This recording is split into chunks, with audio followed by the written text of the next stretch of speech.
भारत माता की जय श्री राम, जय श्री राम।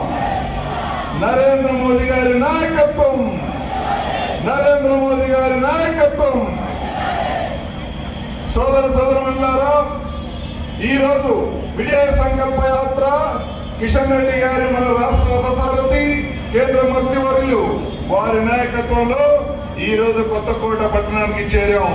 ఈ కొత్తకోట పట్టణాన్ని చూస్తుంటే ఆ హిందూ వాహిని జెండాలు, తర్వాత ఈ శివాజీ బొమ్మను నేను రామరాజ్యంలోకి వచ్చాననే అనుభూతి కిషన్ రెడ్డి గారికి కలిగించినందుకు మీకు మనస్ఫూర్తిగా అభినందనలు తెలియజేస్తున్నాను।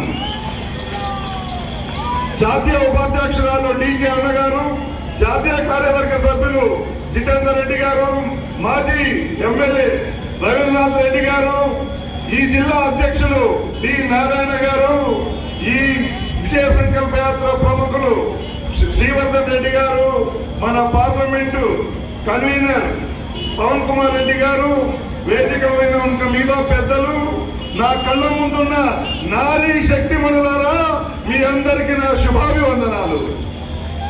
నిజంగా మిమ్మల్ని చూస్తుంటే ఆ నరేంద్ర మోదీ గారి మన అమ్మ భవాని మీద ఉన్న భక్తి ఈ నారీ శక్తి రూపంలో కనబడుతుందని నేను మీకు మనస్పూర్వకంగా తెలియజేస్తున్నాను।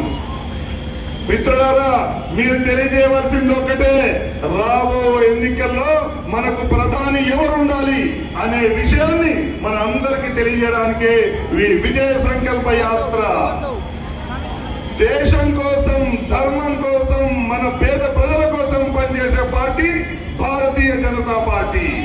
దేశం కోసం, ప్రజల కోసం, ధర్మం కోసం జీవితాన్ని అంకితం చేసిన వ్యక్తి మన నరేంద్ర మోదీ। అలాంటి నాయకుడు మనకు దొరకడం మన అదృష్టం। అలాంటి నాయకుడిని మనం వదులుకుంటామా? వదులుకోము। ఎందుకంటే దేశం కోసం ఆయన పడని పాటలు లేవు, చేయని గొప్ప పనులు లేవు। ఈనాడు భారతదేశం ప్రపంచ పటంలో మొదటి స్థానంలో నిలిచింది। ప్రపంచంలోనే గొప్ప నాయకుడు మన నరేంద్ర మోదీ।